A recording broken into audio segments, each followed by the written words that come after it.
자, 오늘은 하나님을 기쁘시게 하는 교회 세 번째 말씀을 드리려고 합니다. 첫 번째는 여러분 기억나시는지 모르겠어요. 하나님이 기뻐하시는 교회가 어떤 교회인가 할 때 바로 기본 토양이 잘 되어져 있어야 되는데, 그것이 바로 뭐냐면 신앙의 고백이 분명해지는 사람들이 모여졌을 때 그 교회는 하나님이 기뻐하신다라고 하는 것을 말씀을 통해서 우리가 깨달았어요. 그래서 우리가 여러분들에게 늘 묻습니다만은, 여러분에게는 예수님이 누구라고 그랬어요? 저는 그리스도시요 살아계신 하나님의 아들입니다. 분명히 의심 없이 고백되어진다고 한다면, 사람이 마음으로 믿어 의에 이르고 입으로 시인하면 구원을 얻는다고 말씀하셨습니다. 하나님의 복음의 말씀이 우리의 귓가에 들려올 때 마음의 충돌이 임합니다. 마음의 충돌이 임하고 충돌이 변해서 충격으로 다가올 때 그 말씀으로 인격적으로 받아들이게 됩니다. 마음으로 받아들이면 그 마음으로 동의하고 받아들인 말씀들이 입술을 통해서 자기 자신도 모르게 주여라고 나오는 것은 바로 그것은 하나님의 은혜고 성령이 역사하셨다라고 하는 것을 보게 된다라고 하는 거죠. 고린도전서 12장에 보게 되면 뭐라고 나옵니까? 누구든지 성령이 아니면 내가 주라 시인할 수가 없다라고 말씀하셨습니다. 그렇기 때문에 에베소서 2장 8절에 보면 너희가 그 은혜로 인하여 믿음으로 말미암아 나옵니다. 믿음이 먼저입니까? 은혜가 먼저입니까? 은혜죠. 우리가 믿을 수 있는 것도 하나님의 은혜예요. 하나님이 다 하시는 거예요. 그래서 그 은혜로 말미암아 믿음으로 까먹었네. 그 은혜로 말미암아 믿음으로 말미암아 믿음 구원을 얻었나니 이거는 너희 행위로 얻은 것이 아니라 하나님이 주신 선물이다라고 하는 것입니다. 여러분 자꾸 째려보니까 제가 막 당황이 돼가지고 지금 제가 당황하셨죠? 그래서 이 말씀을 보게 되면 바로 하나님이 기뻐하는 교회, 그리고 지난번에도 말씀했지만 베드로가 신앙 고백을 했잖아요. 그럴 때 예수님이 너무너무 기뻐한 거예요. 그렇기 때문에 교회가 하나님이 기뻐하는 교회는 어떤 교회냐? 교회가 큰 교회를 기뻐하느냐? 그리고 큰 교회의 사람들이 많은 사람이 모여진 곳이 기뻐하냐? 내가 담임하는 담임 목사님이 브랜드의 가치가 있고 유명한 목사님과 함께 그 밑에서 신앙생활을 한 것이 그것이 대단한 신앙이냐? 그것이 하나님이 기뻐하는 것이냐? 그것도 아닙니다. 명품 교회, 명품 목사님, 이것 또한 하나님이 기뻐하는 게 아니다. 교회가 크고 작은 게 문제가 아닙니다. 누구 밑에서 신앙생활하는 것도 중요한 거 아닙니다. 중요한 것은 내 한 복판에 주는 그리스도시요 살아계신 하나님의 아들입니다라고 고백되어진 사람이 비록 1000명이 아니더라도 10,000명이 아니더라도 주는 그리스도시요 살아계신 하나님의 아들임을 분명히 믿고 입으로 시인하여 바로 하나님의 사랑을 찬양하며 예배하는 사람들이 두세 사람이 모인 곳을, 두세 사람이 모일지라도 하나님 그것을 기뻐하신다는 겁니다. 왜? 신앙 고백이 분명하니까. 믿습니까? 그렇다고 해서 큰 교회는 나쁜 교회, 작은 교회는 좋은 교회, 그건 아니죠. 큰 교회 담임 목사님은 나쁜 놈 아니면 또 개척교회 목사님 좋은 사람, 이건 아니죠. 중요한 것은 바로 뭐냐면 그 교회가 어떻게 토양이 받쳐져 있느냐? 주는 그리스도시요 살아계신 하나님의 아들이다라는 고백이 분명할 때, 분명히 되어진 교회들은 하나님이 기뻐하시고 그 교회를 하나님이 받으신다라고 하는 것이고요. 두 번째는 바로 우리가 신앙 고백을 할 때 내가 하나님을 믿어요. 그 믿음은 회개가 동반하지 않는 믿음은 믿음이 아니다라는 것입니다. 그리고 우리는 하나님의 예수 그리스도를 나의 마음의 구조로 영접해서 하나님의 자녀가 돼서 모든 죄가 다 사함 받았어요. 영원한 생명을 얻게 되었습니다. 그렇지만 우리가 죄의 문제는 해결됐다 할지라도 우리가 주님 나라 갈 때까지 죄로부터 자유로울 수는 없는 거예요. 늘 죄를 짓고 늘 부족하고 허물 속에 살아갑니다. 그럴 때마다 우리 믿음의 사람들에게 죄를 근본적으로 영원 구원 얻을 수 있는 죄를 구원을 받아서 용서를 받았지만 이 땅의 삶을 살아가는 그 가운데서 죄로부터 자유로울 수는 없는 건데, 그 자유롭지 못한 죄와 허물들을 하나님께 다시 회개하고 이 모든 죄를 털어버릴 수 있는 특권을 또시 우리에게 하나님이 주신 거예요. 그래서 이 땅에 살아가면서 회개가 동반되지 않는 교회, 회개가 동반되지 않는 성도는 그것은 바로 뭐냐면 그 신앙을 병들게 만들게 되고 그 교회 토양을 바로 흐려지게 만들어 말미암아 결국 양심이 마비가 되고, 결국 하나님이 양심이 무기력해지게 되면 하나님을 바라보는 시선이 닫히게 되고 영적으로 가려지게 되면 결국 우리의 신앙은 병들게 된다라고 하는 것을 보게 됩니다. 여러분, 우리의 신앙은 날개가 돼야 되지 짐이 되어서는 안 된다는 겁니다. 사람이 병들면, 영적으로 병들면 교회 나오는 게 부담스러워요. 예배 드리는 게 부담스럽고 찬양하는 게 부담스럽고 구역 예배 드리려면 지겨워요. 그렇기 때문에 모든 신앙의 부담이 되게 되면, 신앙의 병이 들면 모든 신앙생활 자체가 부담스럽게 되고 결국 짐이 되어 버린다는 거죠. 여러분, 이 무거운 짐을 가지고 우리가 어떻게 활보하십니까? 그런데 여러분, 우리가 신앙이 날개가 된다 합시다. 날개가 된다면 어디든지 활보하고 돌아다닐 수 있어요. 어딘지 활보하고 나아갈 수 있다는 거죠.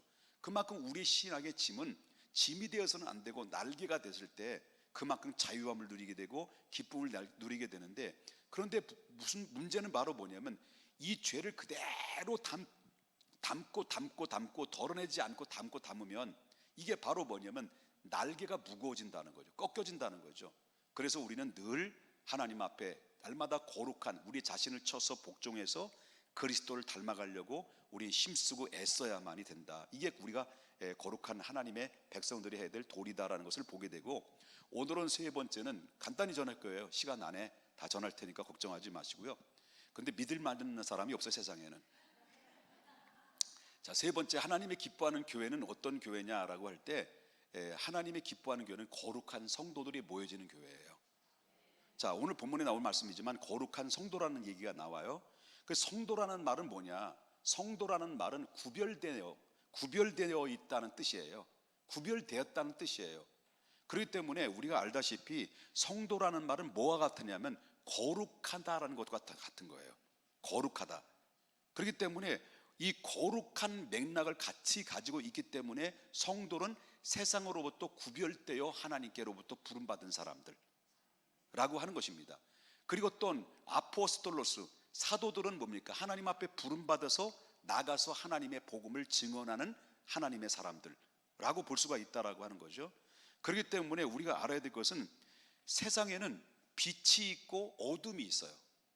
빛이 있고 어둠이 있는 것처럼 하나님에는 이 세상 안에 살고 있는 수많은 사람들이 이 지구촌에 살고 있지만 딱 두 분류로 나눌 수 있는, 중간이 없어요. 중간이 없는데 그것은 바로 뭐냐고 말한다면 하나님의 사람과 믿지 않는 사람이 나눠져요. 중간에 나는 무신론자야 라는데, 무신론자라고 하지만 실질적으로 극한 상황에 처하게 되면 누군가를 의지하려는 의존력이 생기게 돼 있어요. 누구든지 무신론자는 없는 거야. 예? 그러니까 이 사실 두 갈래예요. 하나님을 믿든지 안 믿든지 신자와 불신자로 나눠져 있다라고 하는 거예요.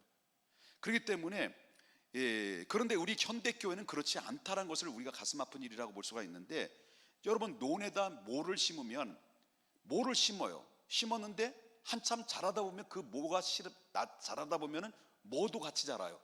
그 피도 같이 자란다는 것을 우리가 보게 된다는 거죠. 그렇기 때문에 마찬가지로 하나님의 자녀가 되는 자녀들이 모이는 교회 안에는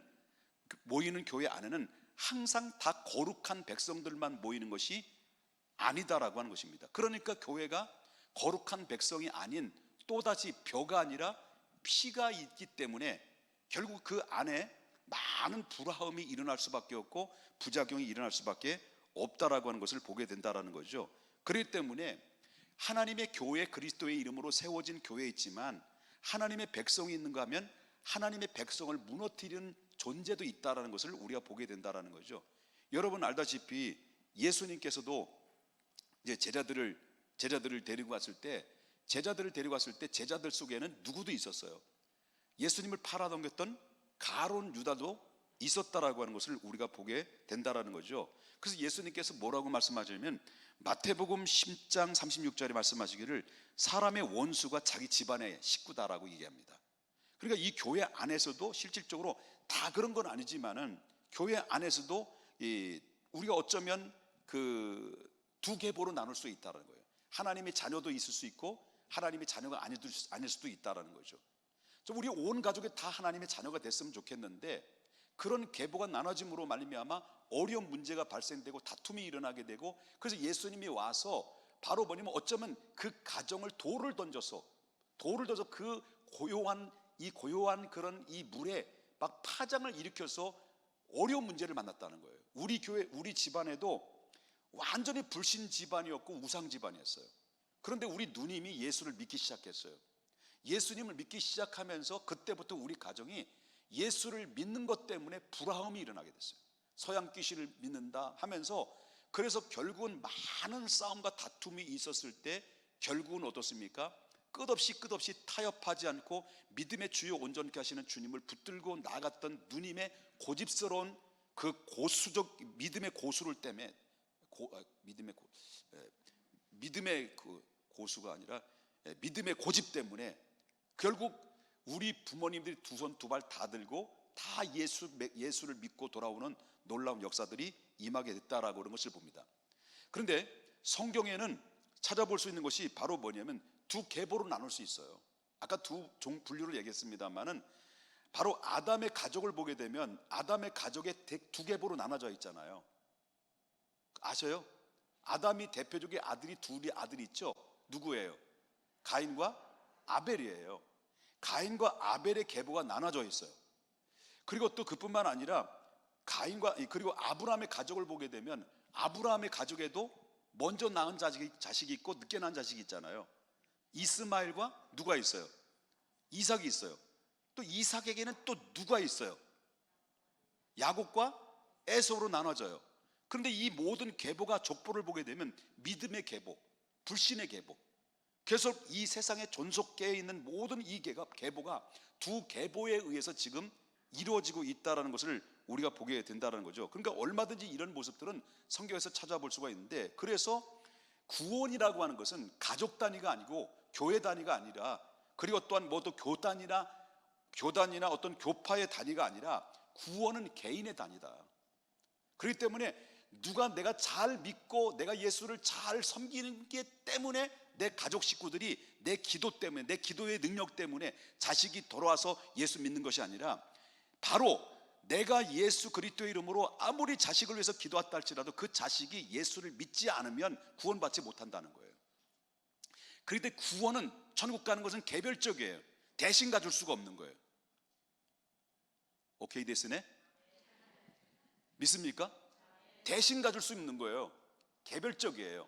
그렇기 때문에 하나님이 기뻐하시는 계획에는 교회 안에서도 어떤 사람들이 많이 모여지느냐 적게 모여지느냐에 따라서 그 교회는 바로 하나님의 역사를 일으키는데 잘 믿음으로 성장할 수 있지만, 하나님 어떤 부류의 사람들이 그 안에서 많이 모여지게 되면 교회는 분쟁이 일어나고 다툼이 일어나서 교회 부흥이 어려운 문제가 발생된다는 것을 우리가 보게 된다는 거죠. 무슨 말이냐면, 교회 안에도 아까 말했죠. 두 분류로 나눌 수 있다. 그 안에 항상 벼만 있는 것이 아니라 뭐도 있다는 거예요. 피도 있다. 그렇기 때문에 교회 안에 존재하고 있는 이 존재 속에서 바로 우리가 하나님의 교회가 교회답게 성장해야 되는데, 그런데 개별적으로 신앙의 고백이 확실하고, 그 다음에 또 한 가지는 하나님 앞에 내 자신을 쳐서 복종하여 거룩한 삶을 살아가고 믿음의 삶 속에서 살아가려고 애쓰는 사람들이 부류가 많이 모여지면 모여질수록 바로 불신의 계보들이 왔을 때도, 불신자들이 왔을 때도 그걸 흡수해요. 흡수해서 그거를 이겨내고 모든 장애물들을 극복해서 교회를 교회답게 만들게 되고 건강한 교회로 만들 수 있어요. 그런데 바로 불신의 사람들이, 세상의 정욕과 이생의 자랑, 육신의 자랑의 사람들이 교회 안에서 많은 분류를 이루게 된다면, 믿음의 불신에서 이루어지는 사람들이 부류가 주류가 있다고 한다면, 그 교회는 결국 다툼과 분쟁과 하나님이 덕을 잃어버리고 영광을 가려버리는 사례가 발생할 수 있다라고 하는 것입니다. 그렇기 때문에 우리 중요한 것은 이 교회가 하나님이 기뻐하는 교회는, 지난번에서부터 말씀드렸습니다마는 신앙 고백이 분명해져야 되고, 그리고 내 자신을 쳐서 복종해서 그리스도의 형상을 닮아가려고 몸부림쳐야 되고, 그리고 한 사람 한 사람 개인마다 하나님 앞에 거룩한 성도로서 하나님 앞에 날마다 훈련을 받는 사람들이 모여졌을 때 그 교회는 건강한 교회 되고 하나님이 기뻐하는 교회가 될 수 있다라고 하는 사실을 믿으셔야 될 줄 믿어요. 여러분, 옆에 분을 인사합시다. 그대는 거룩하십니까? 여러분, 예배당이 크고 작은 게 문제가 아닙니다. 여러분, 그렇기 때문에 목회자라 할지라도 개인 경건의 훈련이나 거룩성이 떨어지게 되면 건달되는 거예요. 건달되는 거예요. 우리가 또 직분을 받은 중직자라 할지라도 개인의 경건이나 하나님과의 온전한 유기적인 관계가 안 되어지면 결국 담임 목사와 코드가 안 맞게 돼 있어요. 결국 부작용이 일어나게 될 수밖에 없어요. 그래, 한 사람 한 사람 개별적으로 거룩한 하나님을 향해서 거룩한 믿음을 유지하고 경건의 생활을 유지함으로 말미암아 하나님의 성품을 닮아가는 사람들이 이렇게 모아졌을 때 무엇을 하든지 그 주님의 기뻐하시는 일에 동참하게 되고 무엇을 하든지 하나님의 기쁨으로 동참함에 따라서 거기에는 하나님의 기쁨이 있고 평화가 있고 감격이 있고 사랑이 있고 능력이 있고 열매가 있게 된다라고 하는 것을 보게 된다는 거죠. 오늘 핵심적인 것은 그럽니다.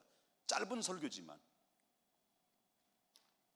굉장히 서운하게 생각하시는 것 같아요. 짧은 설교지만 여러분, 한 가지 잊지 마십시다. 바로 하나님의 기뻐하는 교회, 우리 사랑하는 성도님들이, 저뿐만 아니라 모든 성도님들이 우리의 목적은 뭐냐? 우리의 목적은 하나님을 기쁘시게 하는 것이다. 하나님을 기쁘시게 하는 것의 가장 기본적인 것은 내 신앙 고백이 분명해져야 되고, 그리고 나의 모든 죄를 계속 덜어내면서 나 자신을 쳐서 복종해서 누구를 닮아가려고 해야 돼요. 그리스도를 닮아감으로 말미암아 내가 자꾸 거룩해지려고 자꾸 경건의 훈련과 경건의 능력으로 우리가 자꾸 차곡차곡 훈련을 통해 쌓아줘야 된다는 거죠. 중요한 것은, 문제는 바로 뭐냐면 경건의 모양은 있는데 경건의 능력이 없는 거예요. 오늘날 이 시대는 다 거룩한 척하지만, 다 신앙생활을 잘하는 것 같지만, 그리고 다 모든 것이 다 그리스도 안에서 천사와 강명한 천사같이 삶을 살아가는 것 같지만, 그러나 그 내면적으로는 분노가 가득하고 거룩한 성품이 아니라 세속에 물들고 하나님의 성품이 아니라 마귀의 속성에 닮아가는 그런 모습들이 우리를 괴롭히게 만든다는 거죠. 그럴 때마다 우리는 기도해야 돼요. 하나님, 내 자신의 부패된 성품을 쳐서 복종하고 예수님의 성품을 닮아가 내 안에 거룩한 영으로 충만하게 흐르게 해 주시옵소서라고 하나님 앞에 기도하고 경건의 훈련을 날마다 함으로 말미암아 우리가 주님 오실 그날 때까지 반듯하고 좌로 우로 흔들리지 않고 주님 앞에 섰을 때 갈라디아에서 나오는 말씀처럼 책망받을 것이 없는 하나님의 사람으로서 우리가 하나님 앞에 서야 되지 않겠느냐라고 하는 것입니다. 우리 이 땅의 삶을 마감하면 우리 족적을 남깁니다.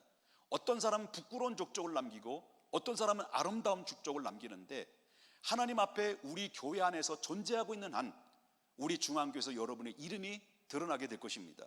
아무개 장로님, 아무개 권사님, 아무개 목사님, 이런 분들이 있었으므로 이런 거룩한 기념비를 남겼던 사람들에 의해서 우리가 이 후세들이 복을 받았고, 우리가 이렇게 아름다운 하나님의 축복의 대물림을 통해서 하나님의 아름다운 전통에 따라서 이 교회가 지금까지 임하게 됐다라고 할 만큼, 여러분, 우리 모두 기성세대들이 다음 세대들에게 부끄러움이 없을 만큼 정말 하나님 앞에 믿음으로 물려주고 거룩한 전통을 물려주되 하나님의 기뻐하시는 교회의 기성교회와 함께 더불어 모든 후대들이 아름다운 유산을 물려줄 수 있는 우리 모두가 되기를 원합니다. 그래서 우리는 거룩해져야 됩니다. 거룩한 삶으로 하나님 앞에 살기를 원합니다라고 고백하며 승리할 수 있기를 주님의 이름으로 축원합니다.